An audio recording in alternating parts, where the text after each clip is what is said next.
আজকের যে গল্পটা নিয়ে আমি আলোচনা করতে যাচ্ছি সেটা হচ্ছে আমাদের ক্লাস 12-এর অর্থাৎ দ্বাদশ শ্রেণীর পাঠ্য একটি গল্প। খুব সুন্দর গল্পটি। সেটা হচ্ছে কে বাঁচায় কে বাঁচে, মানিক বন্দ্যোপাধ্যায়ের লেখা কে বাঁচায় কে বাঁচে। গল্পটা লাইন বাই লাইন ধরে ধরে আমি পড়াবো, প্রত্যেকটা শব্দের মানে বলে দেব। তার আগে গল্পটা সম্পর্কে আমি কিছুটা কথা বলে রাখি যে এই যে গল্পটা আমরা পড়ব, এই গল্পটা পড়তে গেলে আমাদের 50-এর মন্বন্তরের যে প্রেক্ষাপটটা সেটা আমাদের জানা প্রয়োজন। এইবার তোমরা ভাবতে পারো যে 50-এর মন্বন্তর আবার জেনে কি করব, আমার তো গল্পটা পড়লেই হয়ে যাবে। কিন্তু না, যারা তোমরা গল্পটা পড়েছো বা এখন আমার সাথে পড়বে, তারা পড়তে পড়তে বুঝতে পারবে যদি 50-এর মন্বন্তরের আসলে মন্বন্তর কাকে বলে বা ছোট্ট করে যদি একটু না জানো, তাহলে কিন্তু এই গল্পটা ভালো করে বুঝে উঠতে পারবে না। কারণ এই গল্পটা লেখা হয়েছিল সেই সময় যখন মানুষ অনাহারে মরছে, 50-এর মন্বন্তর চলছে, সেই সময় এটা লেখা হয়েছিল। আমরা দেখবে জানি যে যে কোনো ঘটনা যখন সমাজে ঘটে থাকে, কোনো একটা কিছু ঘটেছে, তখনই কিন্তু সেটা দেখবে সাহিত্যে একটা রূপ পায়। বাংলা সাহিত্য হোক, যে কোনো সাহিত্য হোক, একটা রূপ পায়। সেটাকেই লেখকরা তুলে ধরার চেষ্টা করেন। অর্থাৎ কারেন্ট যে সিচুয়েশন, কারেন্ট যে অবস্থা চলছে, সেটাকে আমরা কি করি, সাহিত্যে একটা রূপ দেওয়ার চেষ্টা করি। প্রত্যেক লেখকেরই এই চেষ্টাটা থাকে। ঠিক তেমনিভাবে সেই সময়ের যে অবস্থাটা, সেই অবস্থার প্রেক্ষাপটটাকে মাথায় রেখে কিন্তু লেখক বা গল্পকার মানিক বন্দ্যোপাধ্যায় এই সুন্দর গল্পটি আমাদের সামনে তুলে ধরেছেন। এইবার এই গল্পটা সম্পর্কে আমি বলতে পারি যে এটা হচ্ছে 1350 বঙ্গাব্দে, মানে 1943-এর সময় এটা ভৈরব পত্রিকাতে প্রথম প্রকাশিত হয়েছিল। পরবর্তীকালের হচ্ছে মহামন্বন্তর নামে গল্পটা স্থান পাচ্ছে। ঠিক আছে, এইবার 50-এর মন্বন্তর আমি গল্পটা শুরু করি, পড়তে পড়তে জানবো। আর এখানে আমরা দুটো ক্যারেক্টারকে দেখতে পাবো, একটা হচ্ছে মৃত্যুঞ্জয় আর একটা হচ্ছে নিখিল।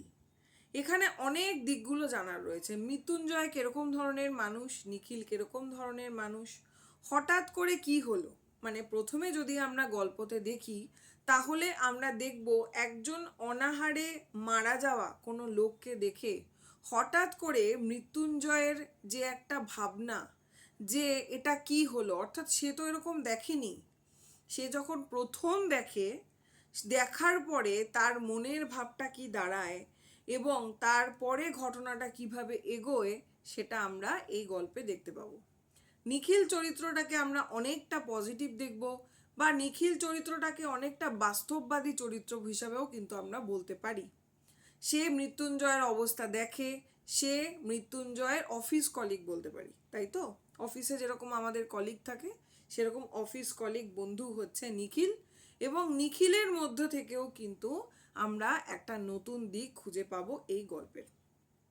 এইবার এই মৃত্যুঞ্জয় এবং নিখিলের কথোপকথনের মধ্য দিয়ে বা তাদের দেখা যে জীবনযাপন, তার মধ্য থেকে 50-এর মন্বন্তরের রূপটা কিভাবে লেখক ফুটিয়ে তুলেছেন গল্পকার, এবং সেই সময়টা আমরা কিভাবে বুঝতে পারছি, এটা যখন আমরা গল্পটা লাইন ধরে ধরে পড়বো, আস্তে আস্তে বুঝতে পারবো। এবং তার মাঝখানেই আমি তোমাদেরকে 50-এর মন্বন্তরে ছোট্ট একটু জিস্ট করে বলে দেওয়ার চেষ্টা করব। চলো আমরা লাইন বাই লাইন ধরে ধরে গল্পটা পড়ি।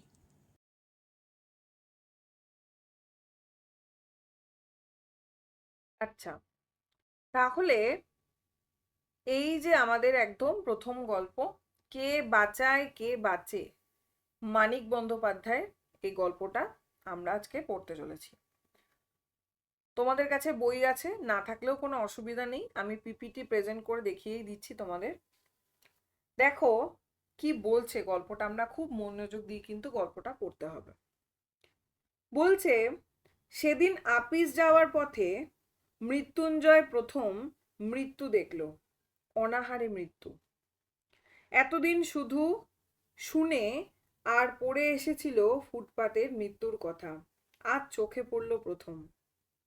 অর্থাৎ কি বলছে, সেদিন আপিস যাওয়ার পথে কি হয়েছিল, মৃত্যুঞ্জয় প্রথম মৃত্যু দেখল।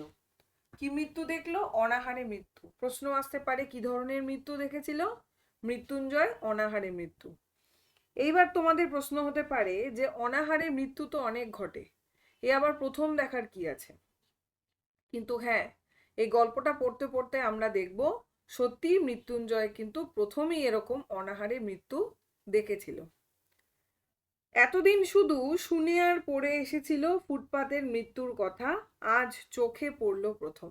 এই যে বললাম, এতদিন সে শুধু শুনেছে এবং পড়েছে, কিন্তু সত্যি সত্যি যে অনাহারে মৃত্যু ঘটে এটা আজ প্রথম দেখতে পেল কে? মৃত্যুঞ্জয়।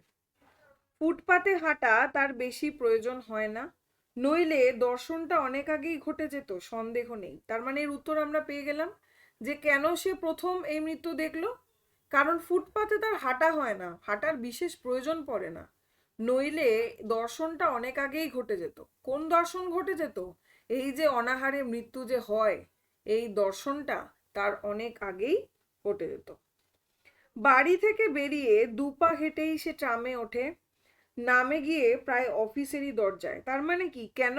বাড়ি থেকে বেরিয়েই সে দুপা হেঁটেই কি করছে? ট্রামে উঠে যাচ্ছে। তারপরে অফিসে দোরগোড়ায় গিয়ে ট্রাম থামছে। তাহলে কি হচ্ছে? ফুটপাতের পথ দেখার যে রাস্তা দিয়ে সে যাবে তার সুযোগই তো মৃত্যুঞ্জয় সেরকম নেই, তাই না? তাহলে সে দেখবে কোথা থেকে?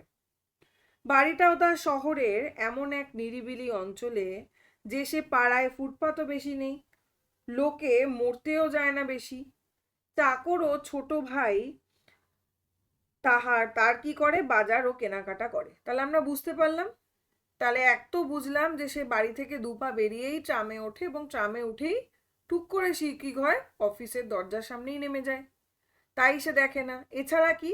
বাড়িটা তার শহরের একটা নিরিবিলি অঞ্চলে অবস্থিত এবং সেখানে ফুটপাতও সেরকম একটা নেই, তার ফলে সে লোককে মরতেও দেখে না। আর কি?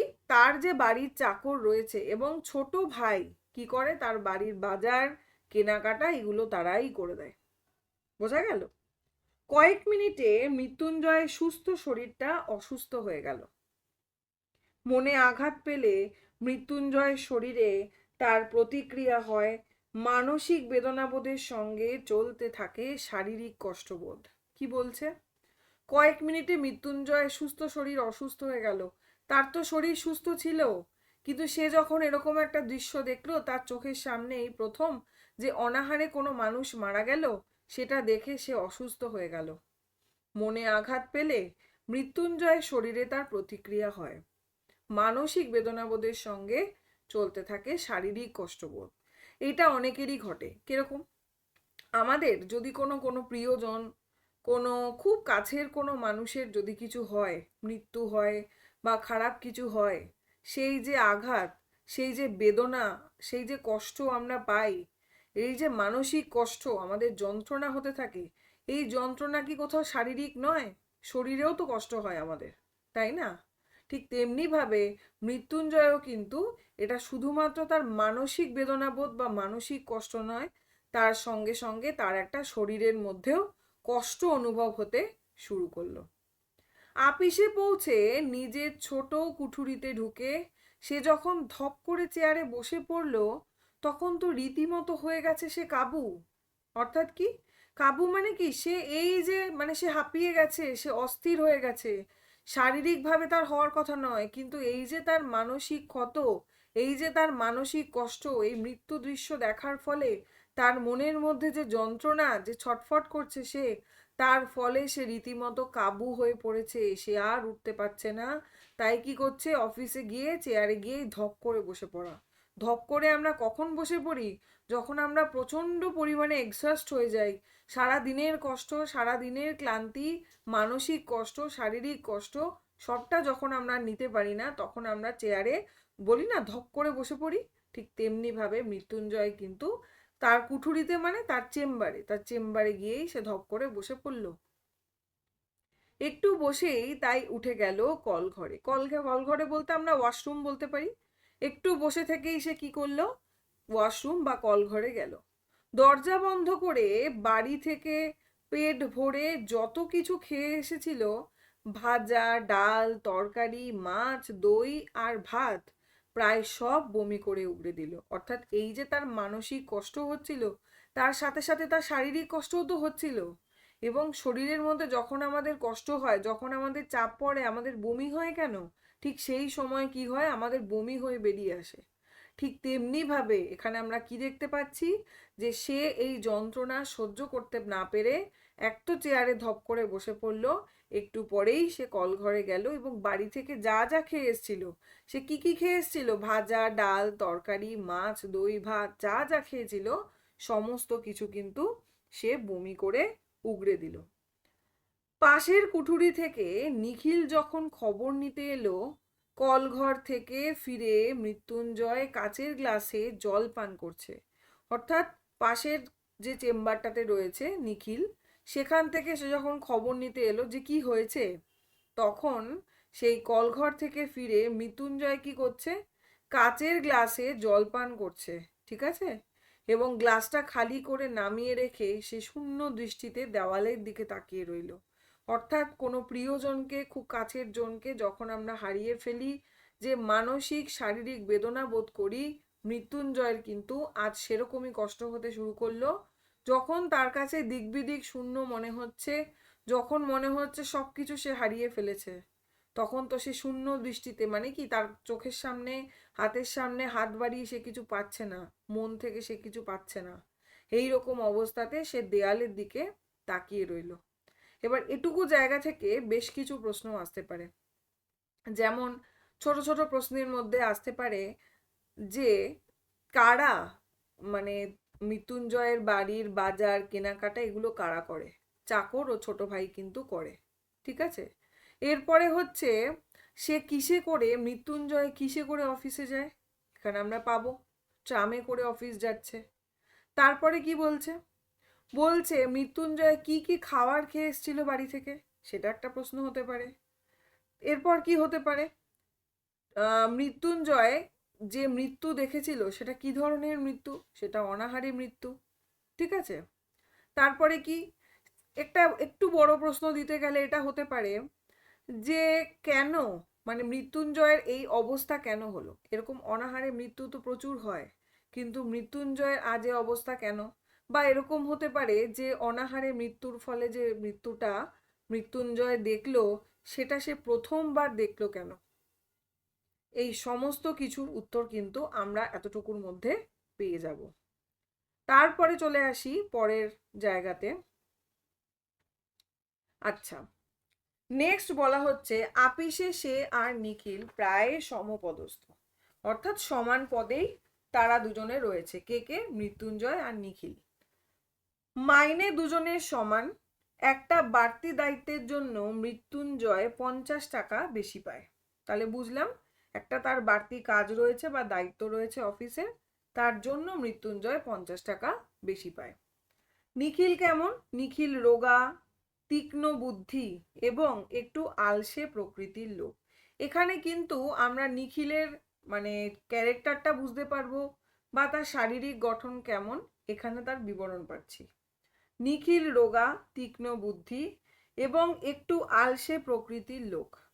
মৃত্যুঞ্জয়ের 2 বছর আগে বিয়ে করে 8 বছরে সে মোটে 2টি সন্তানের পিতা হয়েছে। অর্থাৎ কি? নিখিল রোগা, তীক্ষ্ণ বুদ্ধি। নিখিল কেমন দেখতে আমরা একটু ভিজুয়ালাইজ করিনি, একজন রোগা ছিপছিপে, কিন্তু তীক্ষ্ণ বুদ্ধি, তার খুব বুদ্ধি রয়েছে, কিন্তু সে একটু আলসে বা অলস প্রকৃতির লোক, ঠিক আছে? মৃত্যুঞ্জয় 2 বছর আগে সে বিয়ে করেছে, অর্থাৎ নিখিল 8 বছরে সে মোটে 2টো সন্তানের পিতা হয়েছে। তার মানে এই জায়গাটা কিন্তু খুব গুরুত্বপূর্ণ, এখান থেকে প্রশ্ন আসতে পারে। কিরকম? মৃত্যুঞ্জয়ের কত বছর আগে বিয়ে করেছে নিখিল? 2 বছর আগে। এবং তাহলে নিখিলের বিয়ে হয়েছে কত বছর? 8 বছর। তাহলে আমরা প্রশ্ন করতেই পারি, তাহলে মৃত্যুঞ্জয়ের কত বছর বিয়ে হয়েছে? 6 বছর, তাই তো? হিসেব করে বেরিয়ে যাচ্ছে। আচ্ছা, 8 বছরে সে মোটে 2টি সন্তানের পিতা হয়েছে। সংসারে তার নাকি মন নেই। অবসর জীবনটা সে বই পড়ে আর একটা চিন্তা জগৎ গড়ে তুলে কাটিয়ে দিতে চায়। তাহলে অবসর জীবনটা সে কিভাবে কাটায়? সে বই পড়ে এবং একটা চিন্তা জগৎ গড়ে তুলে কাটিয়ে দিতে চায়। তার মানে নিখিলের চরিত্রটা আমরা দেখলাম নিখিল হচ্ছে একটু অলস প্রকৃতির লোক, সে খুব বেশি যে কাজ করবে কর্মঠ সেরকম কিন্তু সে নয়, এবং তার চিন্তা ভাবনা কি, সে একটু অলস প্রকৃতির, এবং সেভাবে তার যখন অবসর হবে সেই অবসর জীবনটা সে বই পড়বে এবং নানান ধরনের চিন্তা ভাবনা করেই সে কাটিয়ে দিতে চায়। এটা আমরা নিখিলকে পেলাম।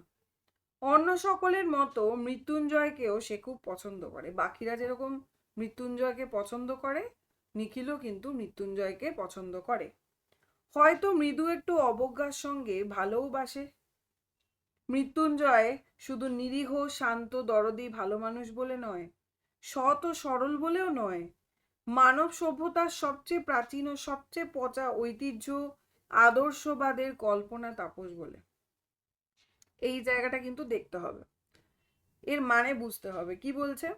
হয়তো মৃদু একটু অবজ্ঞার সঙ্গেও ভালোবাসে, অর্থাৎ আমাদের এরকম অনেক বন্ধু বান্ধব রয়েছে যাদেরকে আমরা হয়তো কোনো জায়গায় একটু অবজ্ঞা করি, একটু হাসি ঠাট্টা করি, একটু মজা করি, কিন্তু মনে মনে তাকে আমরা ভালোবাসি। ঠিক সেই রকম ধরনেরই একটা ভালোবাসা নিখিলের রয়েছে মৃত্যুঞ্জয়ের জন্য। সেটা কেন?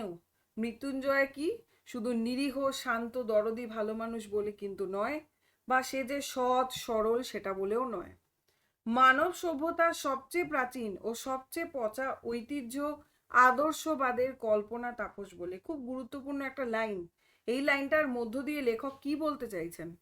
যে মানব সভ্যতার সবচেয়ে প্রাচীন সবচেয়ে পচা ঐতিহ্য, আমরা ঐতিহ্য বা মানব সভ্যতার আদর্শবাদ বলতে কি বুঝি?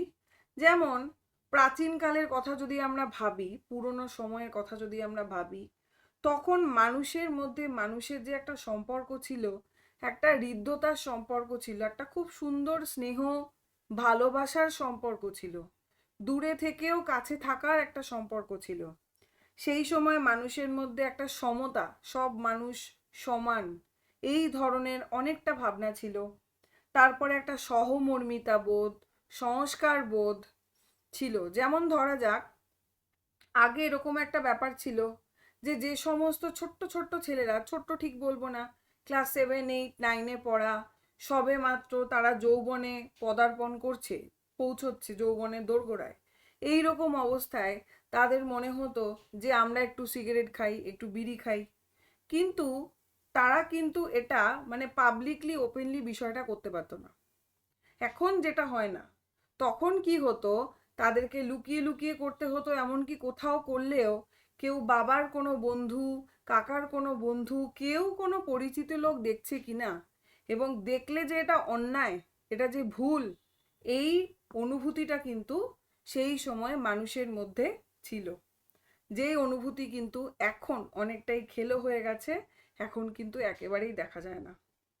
আবার অন্যদিকে বলতে গেলে আরেকভাবে বোঝানো যেতে পারে যে প্রাচীনকালের শিক্ষা ঐতিহ্য বলতে যেমন দেখা যায় যে দূর থেকে কোনো মাস্টারমশাইকে দেখতে পেলাম, তার জন্য যেই পরিস্থিতিতেই থাকি না কেন রাস্তায় দাঁড়িয়ে পড়লাম, তার সাথে কথা বলা, হেসে কথা বলা, তার পায়ে হাত দিয়ে প্রণাম করা। এমন কি হতো, সেই সময় ছেলেরা যদি সাইকেল চালিয়ে যেত, সামনে কোনো মাস্টারমশাই বা কোনো আন্টি বলি আমরা, ম্যাম বলি, যাই বলি না কেন, কোনো শিক্ষিকাকে দেখলে সেখানে সাইকেল থেকে নেমে যাওয়া, তাকে প্রণাম করা, কথা বলা, এবং সে যতক্ষণ না সেই জায়গা থেকে চলে যাচ্ছে ততক্ষণ অবধি দাঁড়িয়ে থাকা, সাইকেলে না ওঠা। অর্থাৎ কখনো মনে হতো যে এটা তার সামনে করা যায় না, এটা ঠিক নয়, সে গুরুজন, তাকে সেই সম্মানের জায়গা, শ্রদ্ধার জায়গা দেওয়া প্রয়োজন।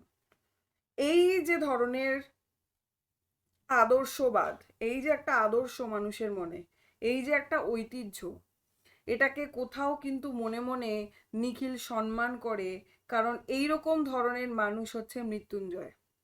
আবার এটাকে পচা ঐতিহ্য বলছে। পচা কেন বলছে? কারণ এটা পচে গেছে, এখন আর সেই দিন নেই, এখন মানুষ অনেক অন্যরকম হয়ে গেছে, এখন মানুষ আর ওই পচা ঐতিহ্য নিয়ে খুব কম লোকই চলে।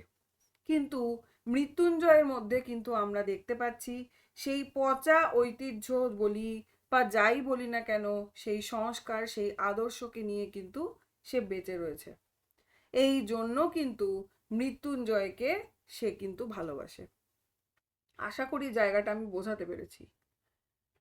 মৃত্যুঞ্জয় দুর্বল চিত্ত ভাবপ্রবণ আদর্শবাদী হলে কোনো কথা ছিল না। দুটো খোঁচা দিয়ে খেপিয়ে তুললেই তার মনের পুঞ্জ পুঞ্জ অন্ধকার বেরিয়ে এসে তাকে অবজ্ঞেয় করে দিত। কি বলছে? তার মানে আমরা কি বুঝলাম? মৃত্যুঞ্জয় কি দুর্বল? না, মৃত্যুঞ্জয় একেবারেই দুর্বল নয়। তাই বলছে মৃত্যুঞ্জয় দুর্বল চিত্ত ভাবপ্রবণ আদর্শবাদী হলে, সে যদি খুব দুর্বল ভাবনাপন্ন হতো, অর্থাৎ একটু কিছু আঘাতেই সে ভেঙে পড়ছে, খুব দুর্বল সে, এরকম ধরনের মানসিকতায় যদি সে হতো, তাহলে তো কোনো কথাই ছিল না। দুটো খোঁচা দিয়ে খেপিয়ে তুললেই কি হতো? মনের অন্ধকার, পুঞ্জ পুঞ্জ অন্ধকার বেরিয়ে আসতো। এই ধরনের ভাবপ্রবণ দুর্বল মানুষগুলো তো তাই হয়, একটু খোঁচা দিয়েই খেপিয়ে তোলা যায়, তাই না? যারা দৃঢ়চিত্ত, যারা নিজেকে বোঝে, যারা দুর্বল হয় না, যারা স্ট্রং হয়, শক্তিশালী হয়, তারাই তো এই জীবনের সাথে পৃথিবীর সঙ্গে লড়তে পারে। তাহলে মৃত্যুঞ্জয় তো একেবারেই দুর্বল নয়, ঠিক আছে? তাহলে তো অন্ধকার বেরিয়ে এসে তাকে অবজ্ঞাই করে দিত। কিন্তু মৃত্যুঞ্জয়ের মানসিক ক্রিয়া প্রতিক্রিয়া স্লথ নিস্তেজ নয়। মৃত্যুঞ্জয়ের যে মানসিক স্লথ মানে কি? ধীরে, থেমে সুস্থে, আস্তে আস্তে বিষয়টা বলি আমরা, নিস্তেজ নয়, নিস্তেজ ধরনের তার নয়। তার মানসিক ক্রিয়া প্রতিক্রিয়া, শক্তির একটা উৎস আছে তার মধ্যে, তার মধ্যে একটা শক্তি রয়েছে মৃত্যুঞ্জয়ের মধ্যে। অব্যয়কে শব্দরূপ দেওয়ার চেষ্টায় যে শক্তি বহু ক্ষয় হয়ে গেছে মানুষের জগতে, তারই একটা অংশ। লাইনটা গুরুত্বপূর্ণ, দাগাতে হবে। কি বলছে? অব্যয়কে শব্দরূপ দেওয়ার চেষ্টায় যে শক্তি বহু ক্ষয় হয়ে গেছে। এরকম অনেক গুরুত্বপূর্ণ ইন্টারেস্টিং লাইন আমরা পাবো, যার মানে আমরা বাজার চলতি বইতে পাবো না, কিন্তু আমাদেরকে কিন্তু জানতে হবে। কি বলছে? অব্যয়, অব্যয় বলতে আমরা বুঝি, আমরা ব্যাকরণের অব্যয় পড়েছি, বিশেষ্য বিশেষণ সর্বনাম অব্যয় ক্রিয়া, পদ, পদের ভাগ আমরা পড়েছি। সেখানে আমরা কি জানি? যে অব্যয় এমন একটা জিনিস যার ব্যয় হয় না। অব্যয় নামের নাম কেন, হঠাৎ করে এই নামটা কেন রয়েছে? যার ব্যয় হয় না, অর্থাৎ যার লয় ক্ষয় নেই, যাকে কোনোভাবেই পরিবর্তন করা যায় না, কোনোভাবেই তার সঙ্গে বিভক্তি যুক্ত করা যায় না, তার সঙ্গে অন্য কিছু যুক্ত করে তাকে যে পরিবর্তন করে দেবো এরকম কিছু হয় না। অব্যয় এমন একটা বিষয় যেরকম ভাবে বসে রয়েছে ওরকম ভাবেই থাকবে। তাহলে এই অব্যয়কে শব্দরূপ দেওয়ার চেষ্টায়, অর্থাৎ এই অব্যয়কে যদি আমি শব্দের রূপ দিতে চাই, যেটা একেবারে কঠিন, যেটা কখনোই সম্ভব নয়, অর্থাৎ অসম্ভবকে সম্ভব করার একটা চেষ্টার যে শক্তি, কোনো অসম্ভব জিনিসকে সম্ভব করার জন্য যে শক্তি মানুষের মনের জোর থাকা প্রয়োজন, সেই শক্তি কিন্তু রয়েছে মৃত্যুঞ্জয়ের মধ্যে। এটা কিন্তু নিখিল মনে করে। তাহলে কি বলছে? অব্যয়কে শব্দরূপ দেওয়ার চেষ্টায় যে শক্তি বহু ক্ষয় হয়ে গেছে মানুষের জগতে, তারই একটা অংশ হচ্ছে কে? মৃত্যুঞ্জয়। নিখিল পর্যন্ত তাই মাঝে মাঝে কাবু হয়ে যায় মৃত্যুঞ্জয়ের কাছে। নিখিলও কিন্তু এই যে মৃত্যুঞ্জয়ের যে মানসিকতা, অর্থাৎ মৃত্যুঞ্জয় ক্যারেক্টারটা কিন্তু আমরা এখানে বুঝতে পারছি সে কিরকম ধরনের মানুষ। সে ভেঙে পড়া, সে দুর্বল, সে স্লথ নিস্তেজ ধরনের নয়। তার মধ্যে শক্তি আছে, তার মধ্যে সামর্থ্য আছে, একটা অসম্ভবকে সম্ভব রূপ দেওয়ার যে ক্ষমতা, যে শক্তি প্রয়োজন, যে মনের জোর প্রয়োজন মানুষের, সেই মনের জোর কিন্তু আমরা মৃত্যুঞ্জয় চরিত্রটার মধ্যে দেখতে পাই। এবং তার জন্য নিখিলও পর্যন্ত কিন্তু কাবু হয়ে যায় মৃত্যুঞ্জয়ের কাছে। অর্থাৎ যে কোনো বন্ধু বান্ধব, যে কোনো কাছের মানুষ যদি এরকম কোনো পার্টস তার মধ্যে থাকে, এরকম কোনো স্পিরিট তার মধ্যে থাকে যে বাহ, দারুণ তো চরিত্রটা, দারুণ তো, কাশ আমি এরকম যদি হতে পারতাম, এই রকম ধরনের ভাবনা কিন্তু আমাদেরও আসে। ঠিক তেমনি ভাবে মৃত্যুঞ্জয়ের এই চরিত্রের ফ্যান আমরা বলতে পারি নিখিল। ঠিক আছে? মৃদু ঈর্ষার সঙ্গে সে তখন ভাবে যে নিখিল না হয়ে মৃত্যুঞ্জয় হলে মন্দ ছিল না। অর্থাৎ তার মধ্যে একটু জেলাসি কাজ করে, একটু ঈর্ষা কাজ করে। বন্ধুদের খুব কোনো বন্ধু ভালো হলে আমাদেরও কিন্তু একটু ঈর্ষা কাজ করে। যদিও আমরা জানি আমরা তাকে ভালোবাসি, আমরা তার সাথেই থাকি, তবুও কোথাও না কোথাও তার ওই চরিত্রটার জন্য আমাদের মধ্যে একটা ঈর্ষা কাজ করে যে না, আমিও যদি এরকম হতে পারতাম খুব ভালো হতো। ঠিক এই জায়গাটাই আমরা দেখতে পাবো। তাহলে এইটুকুর মধ্যে কিন্তু আমরা অনেক কিছু পেলাম। বড় প্রশ্ন বলতে পারলে নিখিলের চরিত্রটা কেমন, নিখিলের শারীরিক বা মানসিক দিক কিরকম, এটাও আমরা বুঝতে পেরেছি যে নিখিল খুব রোগা তীক্ষ্ণ বুদ্ধি, কিন্তু তার মধ্যে একটা বিচার বিশ্লেষণ ক্ষমতা, বা সে খুব প্র্যাকটিক্যাল, বাস্তববাদী বলতে পারি। আবার মৃত্যুঞ্জয় চরিত্রটা তো এতক্ষণ আমরা দেখলামই। এখান থেকে প্রশ্ন আসতে পারে, মৃত্যুঞ্জয়ের রকম দেখেই নিখিল অনুমান করতে পারলো বড় একটা সমস্যার সঙ্গে তার সংঘর্ষ হয়েছে এবং শার্শিতে আটকানো মৌমাছির মতো সে মাথা খুঁড়ছে সেই স্বচ্ছ সমস্যার অকারণ অর্থহীন অনুচিত কাঠিন্যে। কি বলছে মানেটা জায়গাটা বুঝতে হবে। কি বলছে, মৃত্যুঞ্জয়ের রকম দেখে নিখিল অনুমান করতে পারলো, অর্থাৎ মৃত্যুঞ্জয়ের যে অবস্থা, যে শারীরিক মানসিক যে অবস্থা, একটু আগেই আমরা দেখেছিলাম যে মৃত্যুঞ্জয় এই যে অনাহারে মৃত্যুর দৃশ্যটা দেখলো, তার ফলে সে অফিসে ঢুকলো, সে বমি করে ফেললো, সে ধূপ করে বসে পড়লো চেয়ারে, ছটফট করতে লাগলো, এই যে তার অবস্থা, এই অবস্থা দেখে সেটা কিন্তু মৃত্যুঞ্জয়কে দেখেই অনুমান করতে পেরেছে নিখিল যে ছোটখাটো নয়, বড় একটা সমস্যা মৃত্যুঞ্জয়ের মনের মধ্যে চলছে। কারণ তাকে দেখে কি মনে হচ্ছে, শার্শিতে আটকানো মৌমাছির মতো সে মাথা খুঁড়ছে। শার্শি আমরা কোনটাকে বলি? শার্শি কথার অর্থ হচ্ছে কাচের শোকেস।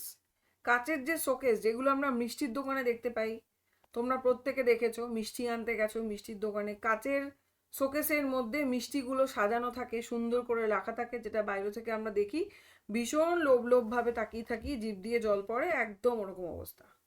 তাহলে এই শার্শিতে ঢোকানো, যে এই যে মিষ্টির দোকানে যে শার্শি, কাচের যে শোকেস, সেখানে আমরা মৌমাছি দেখতে পাই। তো সেই মৌমাছি কি করে, সেই মৌমাছি সেখানে আটকা পড়ে যায় না?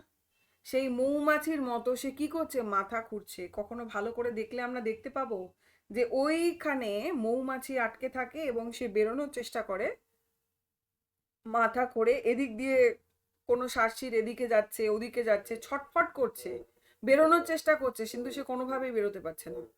এইভাবে মাথা খুঁড়ছে সেই স্বচ্ছ সমস্যার অকারণ অর্থহীন অনুচিত কাঠিন্যে। এই যে তার যে একটা সমস্যা তৈরি হচ্ছে মৃত্যুঞ্জয়ের মনের মধ্যে, এবং তার সঙ্গে সঙ্গে তার শারীরিক যন্ত্রণাও চলছে, ওই মানসিক যন্ত্রণা থেকে সে যেন এখান থেকে বেরোতে পারছে না, সে যেন শার্শিতে আটকানো মৌমাছির মতোই মাথা খুঁড়ছে।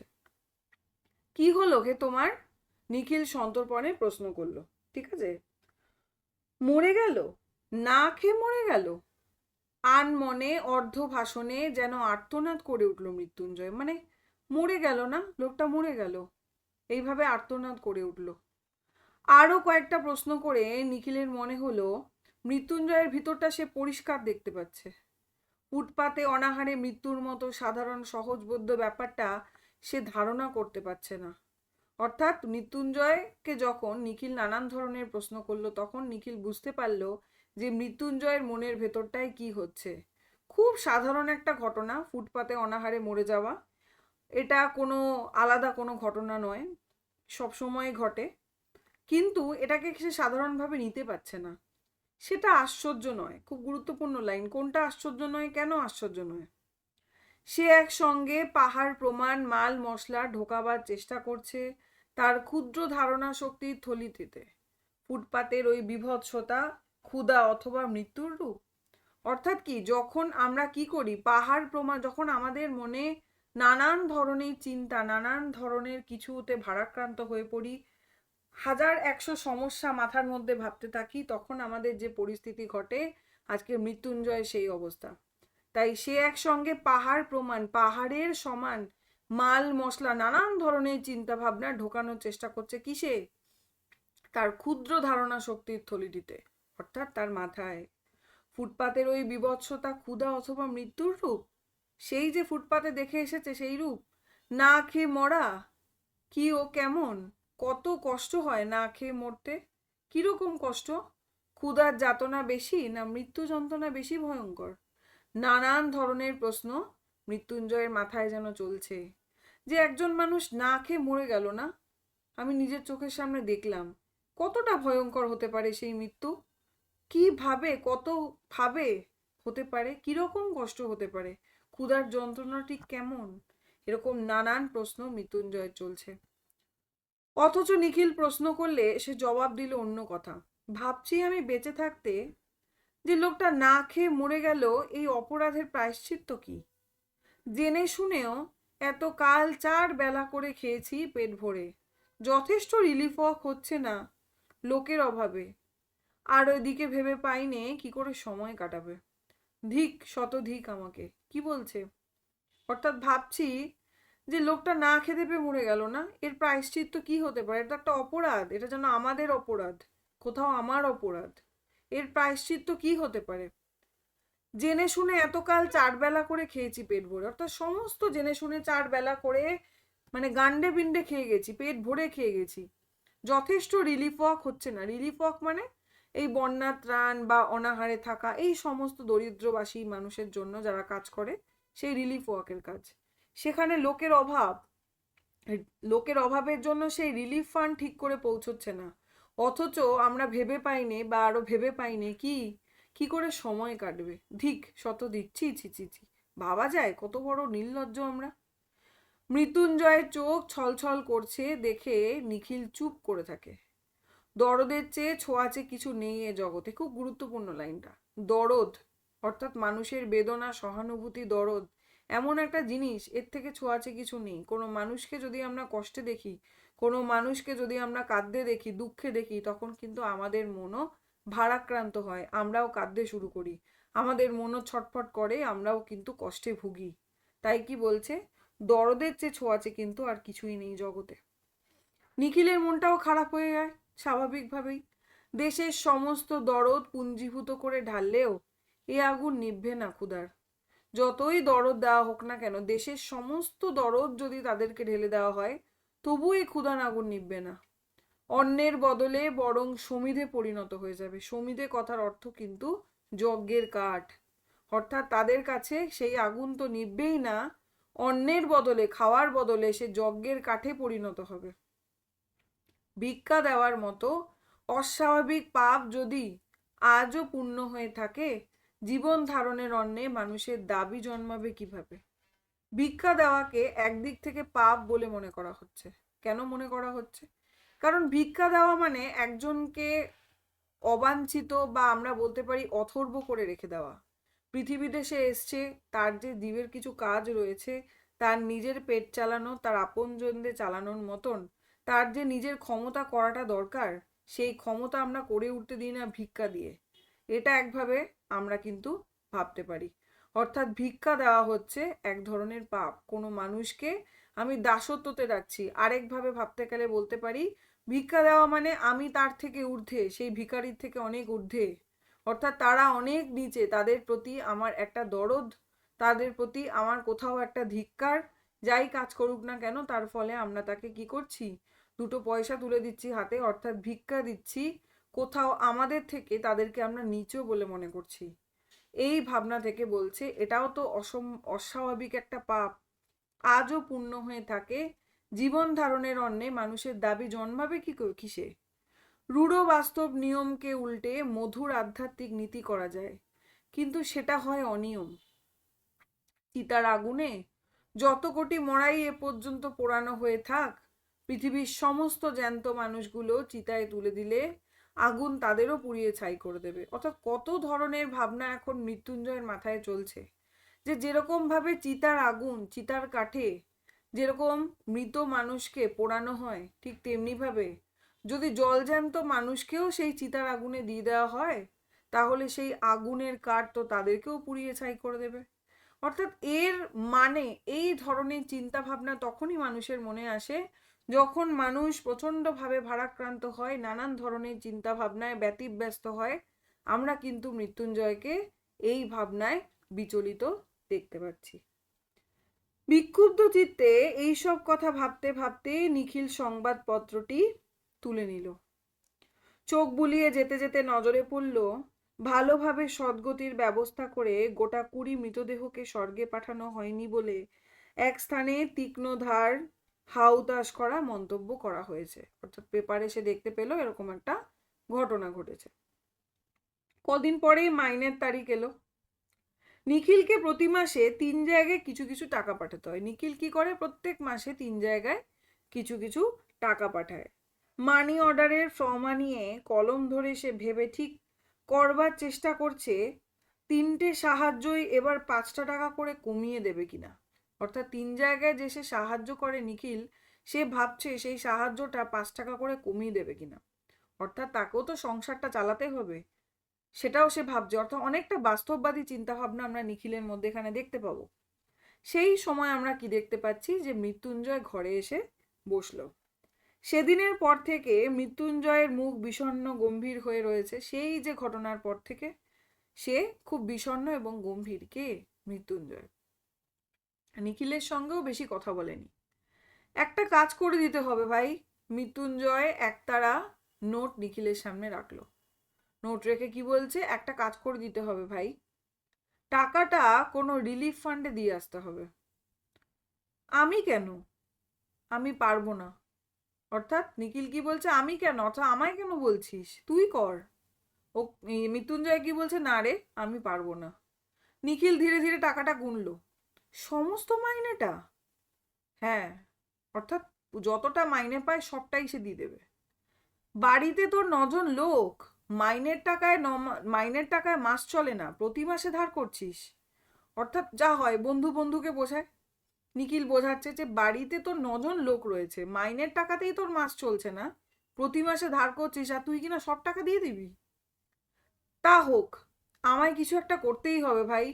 রাতে ঘুম হয় না, খেতে বসলে খেতে পারি না, একবেলা খাওয়া ছেড়ে দিয়েছি। আমার আর টুনুর মার একবেলার ভাত বিলিয়ে দিই। অর্থাৎ তাদের অবস্থাটা বলছে, যে সেদিনের পর থেকে মৃত্যুঞ্জয়ের অবস্থা কি, রাতে ঘুম হচ্ছে না, সে খেতে পারছে না, একবেলা খাওয়া ছেড়ে দিয়েছে। আর কি, আমার আমার আর টুনুর মার ভাত, একবেলার ভাত বিলিয়ে দেয়। টুনুর মাটা কে? টুনুর মা বলতে মৃত্যুঞ্জয়ের স্ত্রীর কথা বলা হয়েছে। টুনু তার মানে তাদের সন্তান। নিখিল একদৃষ্টিতে তাকিয়ে থাকে। জ্বর হলে যেমন দেখায় মৃত্যুঞ্জয়ের গোলগাল মুখখানা, তেমনি থতমত করছে, থমথম করছে, ভেতরে সে পুড়ছে, সন্দেহ নেই। কার কথা বলছে? মৃত্যুঞ্জয়। টুনুর মার যা স্বাস্থ্য, একবেলা খেয়ে দিন 15-20 টিকতে পারবে। অর্থাৎ মজা করে তখন নিখিল কি বলছে, টুনুর মার যা স্বাস্থ্য, একবেলা খেয়ে দিন 15-20 টিকতে পারবে। অর্থাৎ একবেলা করে যদি খায়, তাহলে 15 থেকে 20 দিন টিকতে পারবে, এর বেশি সে কিন্তু টিকতে পারবে না। এই মন্তব্য শুনে মৃত্যুঞ্জয় এবার ঝাঁঝিয়ে উঠছে। কি বলছে, আমি কি করব? কতকাল বলেছি, কত বুঝিয়েছি, কথা শুনবে না। আমি না খেলে উনিও খাবেন না। এই অন্যায় নয়, অত্যাচার নয়? মরে তো মরবে না খেয়ে। কি বলছে, যে কতবার বুঝিয়েছি যে তুমি খাও, আমি না খাই খাই, তুমি খাও, কিন্তু এ তো শুনবেই না। তার বক্তব্য হচ্ছে আমি না খেলে ও খাবে না, তো না খাক, না খেয়ে মরুক গিয়ে। এরকম ভাবে মৃত্যুঞ্জয় ঝাঁঝিয়ে উঠছে। নিখিল ভাবছিল বন্ধুকে বুঝিয়ে বলবে, এভাবে দেশের লোককে বাঁচানো যায় না রে। যে অন্ন পাওয়া যাচ্ছে, সে অন্ন তো পেটে যাবেই কারোর না কারো। যে রিলিফ চলছে তা শুধু একজনের বদলে আরেকজনকে খাওয়ানো। এতে শুধু আড়ালে যারা মরছে তাদের মরতে দিয়ে, চোখের সামনে যারা মরছে তাদের কজনকে বাঁচানোর চেষ্টা করার সান্ত্বনা। তাহলে কি বলতে চাইছে? নিখিল তখন কি ভাবলো, যে সে তাকে বোঝাবে, যে এরকম ভাবে তুই কজনকে বাঁচাবি, তুই এরকম মাইনার টাকা যে পুরোটা দিয়ে দিচ্ছিস, এভাবে তুই কজনকে বাঁচাবি, তুই তো এভাবে বাঁচাতে পারবি না, তাই না? আচ্ছা, এই জায়গাটায় আমি একটু বলে দিই ছোট্ট করে। 50-এর মন্বন্তর সম্পর্কে তোমরা গুগলে সার্চ করলেই পেয়ে যাবে, তবু আমি এই জায়গাটা বলে রাখি এখানটা বোঝানোর জন্য। কি বলছে, 1943 বঙ্গাব্দে অর্থাৎ 1350 সালে বাংলার এই দুর্ভিক্ষ হয়েছিল, যেখানে কি হয়েছে, 50-এর মন্বন্তর নামে পরিচিত ছিল। দ্বিতীয় বিশ্বযুদ্ধের সময় ব্রিটিশ ভারতের, মানে যেটা বর্তমানের বাংলাদেশ বলা হচ্ছে, ও পূর্ব ভারত, বাংলা প্রদেশে দুর্ভিক্ষ। আনুমানিক 2.1 থেকে 3 মিলিয়ন বা 21 থেকে 30 লাখ, 60.3 মিলিয়ন জনসংখ্যার মধ্যে অপুষ্টি দেখা গেছে। জনসংখ্যা, স্থানচ্যুতি, অস্বাস্থ্যকর অবস্থা এবং স্বাস্থ্য সেবার অভাবের কারণে অনাহার, ম্যালেরিয়া, অন্যান্য রোগে মারা গেছে মানুষ। লক্ষ লক্ষ লোক দরিদ্র হয়েছিল, কারণ এই সংকট অর্থনীতির বড় অংশকে অভিভূত করেছিল, সামাজিক কাঠামোকে বিপর্যস্ত করে দিয়েছিল, ব্যাহত করেছিল। অবশেষে পরিবারগুলো কি হয়, বিচ্ছিন্ন হয়ে যায়। পুরুষরা কি করে, তাদের ছোট যে খামার ছিল সেগুলো সমস্ত বিক্রি করে, কাজ খুঁজতে কি করে, ভারতীয় সেনাপতিতে যোগ দেয়। তার জন্য তাদের বাড়িঘর ছেড়ে চলে যায়, এবং মহিলা শিশুরা গৃহহীন হয়ে পড়ে, তারা রাস্তার ফুটপাতে চলে যায়। প্রায়শই সংগঠিত ত্রাণের সন্ধানে কলকাতা অন্যান্য বড় শহরে তারা ঘুরে বেড়ায় খাবারের জন্য। কলকাতা আশেপাশের অন্যান্য শহরে তারা একমুঠো খাওয়ার জন্য ঘুরে বেড়ায়। কি? ভাত? না, ভাতের ফ্যান। এই জায়গাটাই জোর করে কি বলছে, ইতিহাসবিদরা সাধারণত দুর্ভিক্ষকে নৃতাত্ত্বিক হিসাবে চিহ্নিত করেন, জোর দিয়ে বলেন যুদ্ধকালীন পরিবেশ, কি আর করা যাবে। সংখ্যালঘু দৃষ্টিভঙ্গি বলে দুর্ভিক্ষ হয় প্রাকৃতিক কারণে। অর্থাৎ এই যে সময়, এই যে 50-এর মন্বন্তর, এটা সম্পর্কে আমি কিছুটা বললাম। তাহলে এইটুকু আমরা বুঝতে পারলাম যে কি ধরনের পরিস্থিতি তৈরি হয়েছিল যখন বাড়ির পুরুষরা ঘর থেকে বেরিয়ে যাচ্ছে, ব্রিটিশের সঙ্গে যোগ দিচ্ছে, এবং বাড়ির নারীরা কি খাবে বুঝে পারছে না, রাস্তায় রাস্তায় ফুটপাতে ঘুরে বেড়াচ্ছে কলকাতা বা তার আশেপাশের অঞ্চলে। ভাতও পাচ্ছে না, ভাতের ফ্যান পেলেই যথেষ্ট। এইভাবে তারা এদিক ওদিক ঘুরে বেড়াচ্ছে। এরকম মানুষ তো মরবেই, তারা তো অর্ধেক দিন খেতেই পায় না। ঠিক এই সময়ের প্রেক্ষাপটে কিন্তু মানিক বন্দ্যোপাধ্যায় এই গল্পটা লিখছেন। তাহলে এই জায়গাটা আমরা বুঝতে পারলাম আশা করি। তারপর কি বলছে, নিখিল সেটাই ভাবছিল। এই জায়গাটা আমি কেন বললাম না, তো এখানটা বোঝা যাবে না। নিখিল কি ভাবছিল, বন্ধুকে বুঝিয়ে বলবে দেশের লোককে বাঁচানো সম্ভব না এভাবে। যে অন্ন পাওয়া যাচ্ছে সে তো কারোর না কারোর পেটে যাবেই, ঠিকই তো। যেই অন্ন আমরা পাচ্ছি, যেটুকু চাল রয়েছে, সেটা আজ এর পেটে না দিয়ে ওর পেটে, কারোর পেটে তো যাবেই রে বাবা। যে রিলিফ চলছে তা শুধু একজনের বদলে আরেকজনকে খাওয়ানো। সত্যি তো তাই। এই যে রিলিফ দেওয়া হচ্ছে, আমরা যে রিলিফ দিচ্ছি কোনো একটা জায়গায় দিচ্ছি, ধরা যাক কোনো একটা, আমরা ধরে নিই এখন বনগা বা এরকম কোনো জায়গাতে দিচ্ছি, সেখানে যদি আমরা না দিই তাহলে অন্য কোনো জায়গায় সেই রিলিফটা যাবে। কেউ না কেউ তো খাবেই, একজনের বদলে আরেকজনকে খাওয়ানো। এতে শুধু আড়ালে যারা মরছে তাদের মরতে দিয়ে চোখের সামনে যারা মরছে তাদেরকে বাঁচানোর চেষ্টা করা। অর্থাৎ আমার চোখের সামনে যে ভিখিরি বা আমার চোখের সামনে অনাহারে থাকা যে মানুষগুলো রয়েছে, আমি শুধুমাত্র তাদেরকে বাঁচাতে পারি। কিন্তু যারা আমার চোখের সামনে নেই, যারা আমার চোখের আড়ালে রয়েছে, আমি কি তাদের বাঁচাতে পারবো? তাদেরকে তো বাঁচাতে পারি না। সুতরাং চোখের সামনে যারা রয়েছে তাদেরকে সাহায্য করছি, ওটুকুই সান্ত্বনা পাচ্ছি আমরা। কিন্তু এসব কোনো কথাই কিন্তু সে বলতে পারলো না, গলায় আটকে গেল। ঠিক আছে, সে শুধু কি বলল, ভুরি ভোজটা অন্যায়, কিন্তু না খেয়ে মরাটা উচিত নয় ভাই। ভুরি ভোজন করো না, মানে অতিরিক্ত খেয়ে একদম ভুরি ভোজন করছি, সেটা অন্যায়, কিন্তু না খেয়ে মরা উচিত না। আমি কেটে ছেটে যতদূর সম্ভব খাওয়া কমিয়ে দিয়েছি, বেঁচে থাকতে যতটুকু দরকার খাই, এবং দেশের সমস্ত লোক মরে গেলেও যদি সেটুকু সংগ্রহ করার ক্ষমতা আমার থাকে, কাউকে না দিয়ে তা আমিই খাবো। নীতি ধর্মের দিক থেকে বলছি না, সমাজ ধর্মের দিক থেকে বিচার করলে 10 জনকে খুন করার চেয়ে নিজেকে না খাইয়ে মারা বড় পাপ। তাহলে নিখিল কিন্তু চূড়ান্ত বাস্তববাদী। নিখিল কি বলছে, যে ভুরি ভোজন করো না, অতিরিক্ত খেও না, কিন্তু না খেয়ে থাকাটা তো ঠিক নয় ভাই। কি বলছে, আমি কেটে, মানে যতদূর সম্ভব খাওয়া আমি কমিয়ে দিয়েছি, কিন্তু না খেয়ে থাকতে পারবো না। বেঁচে থাকতে যতটুকু দরকার ততটুকু খাই, এবং দেশের সমস্ত লোক যদি মরেও যায়, সেইটুকু সংগ্রহ করার ক্ষমতা যদি আমার থাকে, তাহলে আমি কাউকে না দিয়ে ওটা আমি নিজে খাবো। কেন খাবো নিজে? কেন খাবো? বলছে 10 জনকে খুন করার চেয়ে যদি আমি নিজেকে নিজেই খেতে দিতে না পারি, সেটা সব থেকে বড় পাপ। এই কথা শোনার পরে মৃত্যুঞ্জয় কি বলছে, ওটা পাশবিক, ওটা পাশবিক স্বার্থপরতা। পাশবিক মানে কি বলি আমরা, পশুর সাথে আমরা যে আচরণ করি, পাশবিক, পাশবিক স্বার্থপরতা। কিন্তু যারা না খেয়ে মরছে তাদের যদি এই স্বার্থপরতা থাকতো, 1 কাপ অখাদ্য গ্রুয়েল দেওয়ার বদলে তাদের যদি স্বার্থপর করে তোলা হতো, অন্ন থাকতে বাংলায় না খেয়ে কেউ মরতো না। তা সে অন্ন 1000 মাইল দূরেই থাক, আর 31টা তালা লাগানো গুদামেই থাক। কি বলছে, যদি এরকম স্বার্থপর পৃথিবীর প্রত্যেকটা মানুষ হতো, তারা কি করতো, নিজেদের স্বার্থ অনুযায়ী নিজেদের খাদ্য ঠিক জুটিয়ে নিত।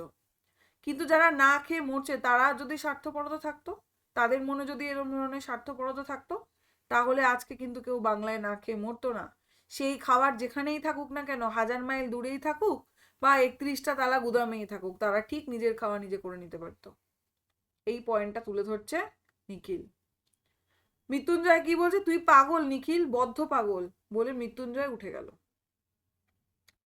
তারপর দিন দিন কেমন যেন হয়ে যেতে লাগলো মৃত্যুঞ্জয়। দেরি করে আপিসে আসে, কাজে ভুল করে, চুপ করে বসে বসে ভাবে, একসময় বেরিয়ে যায়। বাড়িতে তাকে পাওয়া যায় না। শহরের আদি অন্তহীন ফুটপাত ধরে সে ঘুরে ঘুরে বেড়ায়। ডাস্টবিনের ধারে, গাছের নিচে, খোলা ফুটপাথে যারা পড়ে থাকে, অনেক রাত্রে দোকান বন্ধ হলে যারা হামাগুড়ি দিয়ে সামনের রোয়াকে উঠে এসে একটু ভালো আশ্রয় খোঁজে, ভোর 4টে থেকে যারা লাইন দিয়ে বসে দাঁড়িয়ে দাঁড়িয়ে মৃত্যুঞ্জয় তাদের লক্ষ্য করে। তাহলে মৃত্যুঞ্জয় এখানে খুব গুরুত্বপূর্ণ প্রশ্ন, যে মৃত্যুঞ্জয়ের পরিবর্তনটা কিভাবে হলো, বা কি কি পরিবর্তন আমরা তার মধ্যে দেখতে পাচ্ছি। কি দেখতে পাচ্ছি? সে আর অফিস করছে না, কাজ ভুল করছে, চুপ করে বসে থাকে, আবার বেরিয়ে যায়। এবং এই সমস্ত পথচারী, যে সমস্ত ফুটপাতে থাকা লোকজন, খোলা রাস্তায় চলা লোকজন, এদেরকে সে লক্ষ্য করে। পাড়ায় পাড়ায় লঙ্গরখানা খুঁজে বার করে অন্য প্রার্থীর ভিড়গুলোকে দেখে। প্রথম প্রথম সে এইসব নরনারী যতজনের সঙ্গে ছিল সম্ভবত আলাপ করত। এখন সেটা সে বন্ধ করে দিয়েছে। সকলে একই কথা বলে। ভাষা ও বলার ভঙ্গি পর্যন্ত তাদের এক ধাঁচের, একই রকম কথা বলে, এবং ভাষা ভঙ্গি তাদের একই রকম। আর কি কথা বলবে? নেশায় আচ্ছন্ন অর্ধচেতন মানুষের প্যানপ্যানানির মতো ঝিমানো সরে কি বলে তার দুঃখের কাহিনী, এক ভাগ্যের কথা। কারোর বুকে নালিশ নেই, কারোর মনে প্রতিবাদ নেই। অর্থাৎ এই সমস্ত গরিব রাস্তায় পড়ে থাকা ফুটপাতের মানুষগুলোর মনে কারোর প্রতি কিন্তু কোনো নালিশ নেই। তাদের যে পরিস্থিতি, তাদের যে জীবনযাপন, তারা ওতে মানিয়ে নিয়েছে। তারা জানে তারা এভাবেই ফুটপাতে থাকবে, এভাবেই খাবার কেড়ে কুড়ে খাবে, খেতে পেলে খাবে, না হলে খাবে না, অনাহারে মরবে। এই যে একটা মানিয়ে নেওয়া জীবন, এই মানিয়ে নেওয়া জীবনেই কিন্তু রয়েছে এই সমস্ত দুর্ভিক্ষের মানুষগুলো। এটা কিন্তু মৃত্যুঞ্জয় বুঝতে পারছে। তাই প্রত্যেকের মুখে একই সুর, ভাগ্যের কথা, যে ভাগ্যেই তো এরকম আছে, আর কি হবে। দুঃখের কাহিনীর কথা বলে, কারোর জন্য প্রতিবাদ নেই, কারোর কোনো নালিশ নেই।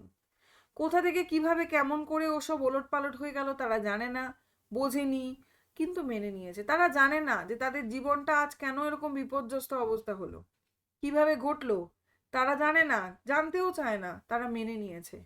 কোথাও কি 50-এর মন্বন্তরের জন্য মানুষ দায়ী নয়? সেই সময় যে সমস্ত অর্থ সম্পন্ন থাকা যে সমস্ত মানুষগুলো ছিল, তারা কি করত? তারা কি করত? বেশি দাম দিয়ে তারা কি করত? সমস্ত খাওয়ার সমস্ত কিছু পুঁজি নিজে কিনে নিজের ঘরে সম্পদ করে রেখে দিত। এবং তার ফলে এই যে বাকি মানুষগুলো, তারা খাবার পেত না। তাদের জন্য সেই যে সংগ্রহ, সেটা থাকতো না, কারণ বাকিরা সেটা কিনে নিত। ঠিক আছে? ব্ল্যাক আউট যেটাকে বলা হয়। এই রকম পরিস্থিতিতে কোথাও তো মানুষও দায়ী এখানে। কিন্তু কেন কেন ঘটলো, কিভাবে সমস্ত কিছু ওলট পালট হয়ে গেল, কি হলো কি না হলো, তারা জানেও না, তারা জানতেও চায় না। মৃত্যুঞ্জয়ের বাড়ির অবস্থা শোচনীয়। টুনুর মা বিছানা নিয়েছে। বিছানায় পড়ে থেকেই সে বাড়ির ছেলে বুড়ো সকলকে তাগিদ দিয়ে দিয়ে স্বামীর খোঁজে বারবার বাইরে পাঠিয়ে দেয়। কিন্তু এই বিরাট শহরের কোথায় আগন্তুক মানুষের কোন জঞ্জালের মধ্যে তাকে খুঁজে বার করবে? অর্থাৎ মৃত্যুঞ্জয়ের অবস্থা শোচনীয় হয়ে যাচ্ছে দিন দিন। টুনুর মা, সেও বিছানা নিয়েছে। এবং সে যে কোথায় চলে যাচ্ছে মৃত্যুঞ্জয় বারবার করে, স্বামীর খোঁজে কাকেই বা বারবার করে পাঠাবে, কোথায় খুঁজবে? কিছুক্ষণ বাইরে কাটিয়ে তারা ফিরে আসে। টুনুর মাকে মিথ্যা করে কি বলে যে মৃত্যুঞ্জয় আসছে, খানিক পরেই আসছে। খবর দিয়ে বাড়ির সকলে, কেউ গম্ভীর, কেউ কাঁদো কাঁদো মুখ করে বসে থাকে। ছেলে মেয়েগুলো অনাহারে অবহেলায় ক্ষুধার জ্বালায় চেঁচিয়ে ওঠে। বাচ্চাগুলোর কি দোষ? তারাও চেঁচিয়ে উঠছে, তাদের খিদে জ্বালা সহ্য করতে পারছে না। নিখিলকে বারবার আসতে হয়। টুনুর মা তাকে সকাতরে অনুরোধ জানায় সে যেন একটু নজর রাখে মৃত্যুঞ্জয়ের দিকে, একটু যেন সে তার সঙ্গে থাকে। বোঝা গেল? নিখিল কি বলে? আপনি যদি সুস্থ হয়ে উঠে ঘরের দিকে তাকান, তাহলে যতক্ষণ পারি সঙ্গে থাকবো, নইলে না। নিখিল তো এই অবস্থা মানতে পারছে না। নিখিল তো সমস্তটা জানে যে মৃত্যুঞ্জয়ের আজ এই পরিবর্তন কেন, কিন্তু সে তো কোথাও তার বিচক্ষণতায়, তার বিচার বুদ্ধি দিয়ে, বা বাস্তব মানে যে চিন্তা ভাবনা তার, তাতে সে মেনে নিতে পারছে না। সে ভাবছে ঠিক আছে, এরকম হওয়ার কি আছে।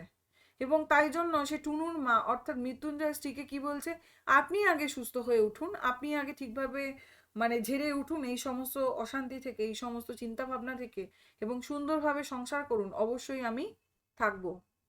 টুনুর মা বলে, উঠতে পারলে আমিও তো সঙ্গে ঘুরতুম ঠাকুরপো। ঘুরতেন, অর্থাৎ সে যদি বিছানা থেকে উঠতে পারতো তাহলে সেও কিন্তু মৃত্যুঞ্জয়ের সাথেই ঘুরতো। এখানে একটা ব্যাপার লক্ষ্য করার, এই যে টুনুর মা অর্থাৎ মৃত্যুঞ্জয় সি এর ক্যারেক্টারটা যদি আমরা দেখি, তাহলে কিন্তু আমরা তাকে যথার্থ সহধর্মিণী বলতে পারি। যেখানে একদিকে আমরা দেখতে পাচ্ছি যে মৃত্যুঞ্জয় যখন খায় না সেও খায় না, মৃত্যুঞ্জয়ের তার যে সিদ্ধান্ত নেওয়া, তার পাশে থাকা, তার যে কর্তব্যবোধ, এই যে স্ত্রী হিসাবে তার কাজ, এই সমস্ত দিকগুলো কিন্তু আমরা টুনুর মা ক্যারেক্টারটার মধ্যে পাচ্ছি। অর্থাৎ মৃত্যুঞ্জয় স্ত্রীকে দেখতে পাচ্ছি, একজন যথার্থ স্ত্রী হিসাবে তাকে আমরা এখানে প্রতিস্থাপন করতে পারি, তাই তো? ঘুরতেন মানে নিখিল প্রশ্ন করছে, নিশ্চয়ই ওর সঙ্গে থেকে থেকে আমিও অনেকটা ওর মতো হয়ে গেছি। উনি পাগল হয়ে যাচ্ছেন, আমারও মনে হচ্ছে যেন আমি পাগল হয়ে যাব। ছেলে মেয়েগুলির জন্য সত্যিই আমার ভাবনা হয় না, কেবলই মনে পড়ে ফুটপাতের ওই লোকগুলোর কথা। আমাকে 2-3 দিন সঙ্গেও নিয়ে গেছে। অর্থাৎ টুনুর মারও এখন সেম অবস্থা। তার কি মনে পড়ে? মনে পড়ে সেই লোকগুলোর কথা, রাস্তার ফুটপাতের লোকগুলোর কথা। 2-3 দিন তাকে নিয়ে গিয়েছিল টুনুর মাকে। তাদের কি হবে? নিজের ছেলে মেয়ের জন্য সে চিন্তা করে না। অনেকক্ষণ চুপ করে থেকে টুনুর মা আচ্ছা, আবার কি বলছে, আচ্ছা কিছুই কি করা যায় না? এই ভাবনাতেই ওর মাথাটা খারাপ হয়ে যাচ্ছে। কেমন একটা ধারণা জন্মেছে, যথা সর্বস্ব দান করলেও কিছুই ভালো করতে পারবেন না। দারুণ একটা হতাশা জেগেছে ওর মনে। একেবারে মুষড়ে যাচ্ছেন দিনকে দিন। অর্থাৎ টুনুর মা নিখিলকে বলছে, কিছুই কি করা যায় না? কোনোই কি উপায় নেই? কোনোই কি কিচ্ছু নেই যেখানে এই সমস্ত গরিব, যে সমস্ত অনাহারে থাকা ফুটপাতের মানুষগুলোকে বাঁচানো যায়, একটু আশ্রয় দেওয়া যায়, একটু খাওয়া দেওয়া যায়, একটু বাঁচানো যায়? কোনোই কি উপায় নেই? এই ভাবনাতেই তো মৃত্যুঞ্জয়ের মাথাটা খারাপ হয়ে যাচ্ছে। কেমন তার ধারণা কি জন্মে গেছে মৃত্যুঞ্জয়, যে যতই সে দিয়ে যাক, যথা সর্বস্ব দান করে যাক, এত লোকের খিদে মেটানোর সে পারবে না, এত লোককে ভালো করতে সে পারবে না। দারুণ একটা হতাশা কাজ করছে আজকাল কার মধ্যে? মৃত্যুঞ্জয়ের মধ্যে। সে একেবারে মুষড়ে গেছে। নিখিল শোনে আর তার মুখ কালি হয়ে যায়। মৃত্যুঞ্জয় আপিসে যায় না। নিখিল চেষ্টা করে তার ছুটির ব্যবস্থা করিয়ে দিয়েছে। আপিসের ছুটির পর সে মৃত্যুঞ্জয়ের কাছে যায়। মৃত্যুঞ্জয়ের ঘোরাফেরার স্থানগুলো এখন অনেকটা নির্দিষ্ট হয়ে গেছে। অর্থাৎ মৃত্যুঞ্জয় কোথায় যেতে পারে, কোথায় ঘুরবে ফিরবে, সেটা অনেকটা নির্দিষ্ট, সে জানে নিখিল। ঘন্টার পর ঘন্টা সেও মৃত্যুঞ্জয়ের সাথে সেখানে কাটায়, ঘুরে ফিরিয়ে নানানভাবে তাকে উল্টো কথা শোনায়। নিজের আগের যে সমস্ত যুক্তিতর্ক সে দিয়েছিল নিখিল, সেগুলো নিজেই খণ্ডন করে। অর্থাৎ সে দেখেছে যে আগের যে যুক্তিতর্ক দিয়েছে সেগুলোতে তো নিখিল মানেনি, তাহলে এখন ওই যুক্তিতর্ক দিয়ে লাভ নেই, তাহলে আমি অন্য কথা বলি, আমার যুক্তিকেই আমি খণ্ডন করি, দেখি আমি মৃত্যুঞ্জয়কে আবার ঠিকভাবে ফিরিয়ে আনতে পারি কিনা, তাকে সুস্থ করতে পারি কিনা। একটা বন্ধু হয়ে একটা বন্ধুর পাশে দাঁড়ানোর চেষ্টা কিন্তু নিখিল চরিত্রটার মধ্যে দেখতে পাই। মৃত্যুঞ্জয় শোনে, কিন্তু তার চোখ দেখেই টের পাওয়া যায় সে কথার মানে সে আর বুঝতে পারছে না। তার অভিজ্ঞতার কাছে কথার মারপ্যাচ অর্থহীন হয়ে পড়েছে। অর্থাৎ মৃত্যুঞ্জয় নিখিলের সব কথা শোনে, কিন্তু তবুও তার মুখ দেখে বোঝা যায় সে তার কোনো মানে উদ্ধার করতে পারছে না। কেন? তার অভিজ্ঞতার কাছে, অর্থাৎ দিনকে দিন সে ফুটপাতে ঘুরে রাস্তার মানুষকে দেখে, অনাহারে দুর্ভিক্ষ মানুষগুলোকে দেখে সে বুঝে গেছে, তার যে একটা অভিজ্ঞতা তৈরি হয়েছে না, এখন আর কোনো কথার মারপ্যাচই তার মনে ঠেকছে না। সমস্ত কিছুই তার কাছে অর্থহীন হয়ে পড়েছে। ক্রমে ক্রমে নিখিলকে হাল ছেড়ে দিতে হয়। তারপর মৃত্যুঞ্জয়ের গা থেকে ধুলি মলিন সিল্কের জামা অদৃশ্য হয়ে যায়। পরনের ধুতির বদলে আসে ছেঁড়া ন্যাকড়া। গায়ে তার মাটি জমা হয়ে দৃশ্যমান হয়। এর পরের অবস্থাটা কি দাঁড়ালো? মৃত্যুঞ্জয়ের গায়ে যে সিল্কের জামা ছিল ধুলি মলিন, সেটা আস্তে আস্তে অদৃশ্য হয়ে যায়। পরনের ধুতির বদলে কি চলে এলো? ছেঁড়া ন্যাকড়া চলে আসে। গায়ে তার মাটি জমা হতে দেখা যায়। দাড়িতে মুখ ঢেকে যায় আস্তে আস্তে মৃত্যুঞ্জয়ের। ছোট্ট একটি মগ হাতে আরো 10 জনের সঙ্গে সে পড়ে থাকে ফুটপাতে। খুব গুরুত্বপূর্ণ, কি হাতে? ছোট্ট একটি মগ হাতে সে আরো 10 জনের সঙ্গে ফুটপাতে পড়ে থাকে, আর কাড়াকাড়ি মারামারি করে লঙ্গরখানার খিচুড়ি খায়। কি খায়? লঙ্গরখানার খিচুড়ি। আর বলে, গা থেকে এইছি, খেতে পাইনে বাবা, আমায় খেতে দাও। কে বলে? মৃত্যুঞ্জয় বলে। অর্থাৎ এখানে একটা জিনিস দেখবার বিষয়, মৃত্যুঞ্জয় তো কলকাতাবাসী, সে গা থেকে এসেছি কথাটা বলছে কেন? অর্থাৎ কোথাও এর আগেই আমরা পেলাম কি, যে কোথাও এখানকার মানুষের কথা সুরের টান এবং তাদের চিন্তা ভাবনা, এমনকি তাদের মন, সবাই এক, সবাই ঘ্যান ঘ্যানে প্যান প্যানে, কেঁদে কেঁদে একই দুঃখের কথা বলে, ভাগ্যের কথা বলে, কোনো প্রতিবাদ করে না, কোনো নালিশ জানায় না। একটু আগেই আমরা এই লাইনটা পড়েছি। ঠিক তেমনি ভাবে অন্যান্য মানুষের মতন সেও একই সুরে কথা বলছে যে গা থেকে এইছি, খেতে পাইনে বাবা, আমায় খেতে দাও। অর্থাৎ মৃত্যুঞ্জয়ের এই কথার মধ্য থেকে এই গল্পটা শেষ হচ্ছে। অর্থাৎ এখানে এই যে গল্পটা আমরা যে পড়লাম, এর মধ্য থেকে আমরা কি বুঝতে পারলাম? এখান থেকে প্রচুর প্রশ্ন রয়েছে যে কি নিখিল সংবাদপত্রে কি পড়েছিল, তারপরে নিখিল কত জায়গায় সে টাকা পাঠায় এবং কত টাকা সে কমানোর কথা ভেবেছিল। এখানে আমি একটা প্রশ্ন করি যে মৃত্যুঞ্জয়ের বাড়িতে কজন লোক রয়েছে?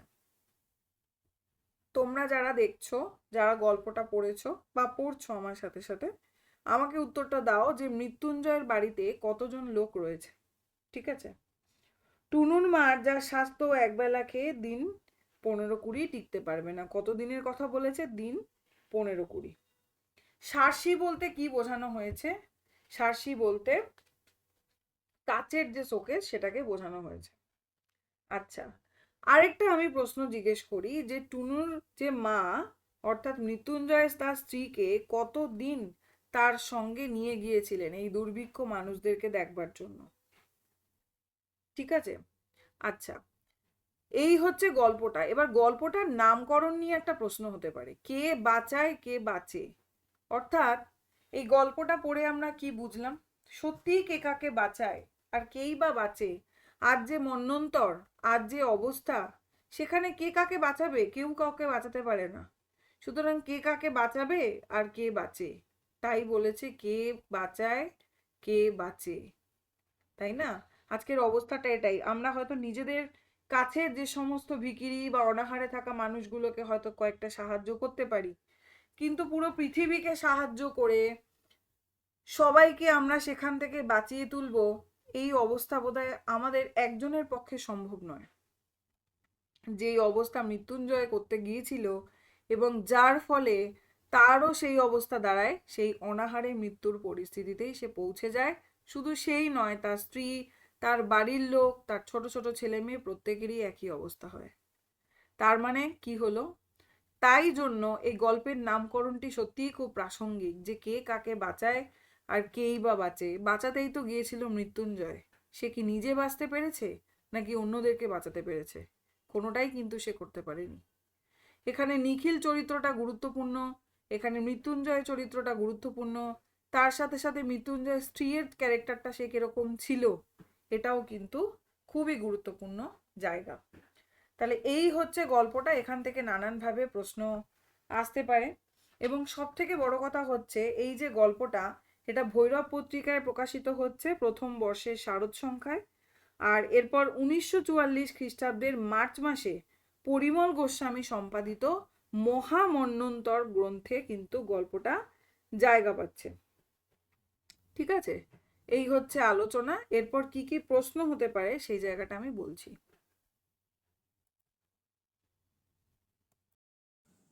আমরা পড়লাম কে বাঁচায় কে বাঁচে মানিক বন্দ্যোপাধ্যায়, অর্থাৎ মানিক বন্দ্যোপাধ্যায় সম্পর্কে 1908 খ্রিস্টাব্দে তিনি জন্মগ্রহণ করেছেন এবং 1956-তে তিনি মারা যান। এইবার এখান থেকে বিভিন্ন ধরনের প্রশ্ন আসতে পারে। গল্পটা পড়তে পড়তেই আমরা জানলাম ওটা পাশবিক স্বার্থপরতা। কোন জিনিসটাকে পাশবিক স্বার্থপরতা বলা হয়েছে? কে কাকে কথাটা বলেছেন? কোন বিষয়কে বলা হয়েছে? মৃত্যুঞ্জয়ের পরিবারে কজন রয়েছে আমি জিজ্ঞেস করলাম। কদিন টুনুর মাকে সেখানে নিয়ে যাওয়া হয়েছিল? মৃত্যুঞ্জয় কি গ্লাসে জল পান করে? এবং আপিসে মৃত্যুঞ্জয় নিখিলের সঙ্গে মৃত্যুঞ্জয়ের সম্পর্কটা কি? নিখিল এবং মৃত্যুঞ্জয় একই অফিসে চাকরি করে, সমপদস্থ, এবং দুজনে একই মাইনে পায়। এবং কত টাকা মৃত্যুঞ্জয় কত টাকা মাইনে বেশি পায় কোনো একটা নির্দিষ্ট দায়িত্বের জন্য আমরা এখানে পড়লাম যে মৃত্যুঞ্জয় কিছু টাকা বেশি পায়। কত টাকা বেশি পায়? এই রকম ধরনের ছোট ছোট প্রচুর প্রশ্ন রয়েছে। কোথা থেকে গল্পটা নেওয়া হয়েছে, কি হয়েছে ইত্যাদি বলা হলো। তাহলে এই হচ্ছে মোটামুটি 50-এর মন্বন্তরের বিষয়, এবং এখান থেকে খুঁটিয়ে খুঁটিয়ে প্রচুর প্রশ্ন আসে। যেমন মৃত্যুঞ্জয়ের বাড়ি থাকে না, এর কারণ কি? মৃত্যুঞ্জয়ের বাড়ি কেন থাকে না? বা মৃত্যুঞ্জয়ের যে বড় প্রশ্ন দিতে গেলে মৃত্যুঞ্জয়ের চরিত্রের যে পরিবর্তন হলো সেটা কেন হলো, বা সেটা কিভাবে হলো, সেই পরিবর্তনটা আমরা কি করে বুঝতে পারলাম। নিখিল চরিত্রটির বর্ণনা করো, মৃত্যুঞ্জয় চরিত্রটির বর্ণনা করো। মৃত্যুঞ্জয়ের বিয়ে হয়েছে কত বছর হয়েছে, বা নিখিলের বিয়ে হয়েছে কত বছর হয়েছে, নিখিলের কটি সন্তান রয়েছে, নিখিল প্রতি মাসে কত টাকা মানি অর্ডার, মানে কোন কোন জায়গায় মানি অর্ডার করে, কটা জায়গায় করে, এবং কতটা কমানোর কথা বলেছে, ইত্যাদি ইত্যাদি। এইরকম ধরনের খুঁটিয়ে খুঁটিয়ে লাইন বাই লাইন কিন্তু প্রচুর প্রশ্ন এখানে রয়েছে। আমি কয়েকটা প্রশ্ন করলাম, সেটা হচ্ছে যে মৃত্যুঞ্জয় আমরা জানি একটা নির্দিষ্ট দায়িত্বের জন্য নিখিলের থেকে কিছু টাকা বেশি পায়, সেটা কত টাকা সেটা তোমাদের বলতে হবে। আরেকটা হচ্ছে মৃত্যুঞ্জয় যে পরিবার, যে ফ্যামিলি, সেখানেতে কতজন সদস্য রয়েছে, এই দুটো প্রশ্ন আমি করলাম। আরেকটা প্রশ্ন আমি করতে পারি, সেটা একটু বড় হতে পারে, তোমরা আমাকে জানিও, যে এই যে শেষ পর্যন্ত মৃত্যুঞ্জয় বলল এই যে লাইনটা, গা থেকে এইছি খেতে পাইনে বাবা আমায় খেতে দাও, এরূপ বলার কারণ কি? অর্থাৎ মৃত্যুঞ্জয় কলকাতাবাসী, তার তো এরকম বলার কথা নয়, কিন্তু সে এই সুরেই কথা বলল, এটা কেন? উত্তরটা একটু বড়, যেটা আমি একটু বুঝিয়েও দিলাম। আমি চাই তোমরা নিজেদের মতন ভেবে আমাকে অ্যান্সারটা দেওয়ার চেষ্টা করো, যে কেন এরকম তোমাদের মনে হলো। এরপরে হচ্ছে কি বলছে, যে কতদিন টুনুর মাকে মৃত্যুঞ্জয় এই সমস্ত অনাহারে থাকা যে মানুষগুলো রয়েছে তাদের কাছে নিয়ে গিয়েছিলেন, সেটা কতদিন। ঠিক আছে, এই যে ধরনের ছোট ছোট প্রশ্নগুলো রয়েছে, এবং এখান থেকে বড় প্রশ্ন হিসাবে এভাবেও দিতে পারে। আর 50-এর মন্বন্তর কি, ওভাবে হয়তো প্রশ্ন আসবে না, কিন্তু আমরা মোটামুটি ধারণা করতে পারলাম যে 50-এর মন্বন্তর কি, তার ফলে কি অবস্থা দাঁড়িয়েছিল, কেন আজকে মানিক বন্দ্যোপাধ্যায় এই গল্পটা লিখেছেন, এবং এই গল্পটা লেখার মধ্য দিয়ে সেকালের যে সামাজিক জীবন, সামাজিক যে পরিস্থিতি, সেটা কতটা ফুটে উঠেছে, কিভাবে বর্ণনা করেছেন, সেটাও কিন্তু আমরা বুঝতে পারলাম। আশা করি তোমরা বুঝতে পেরেছো। আমাকে প্রত্যেকে তোমরা কমেন্টে জানিও, এবং ক্লাসটা ভালো লাগলে লাইক দিও, এবং এভাবেই আমি চেষ্টা করব প্রত্যেকটা টেক্সট ধরে ধরে পড়িয়ে দিতে। আজ এ পর্যন্তই, ধন্যবাদ।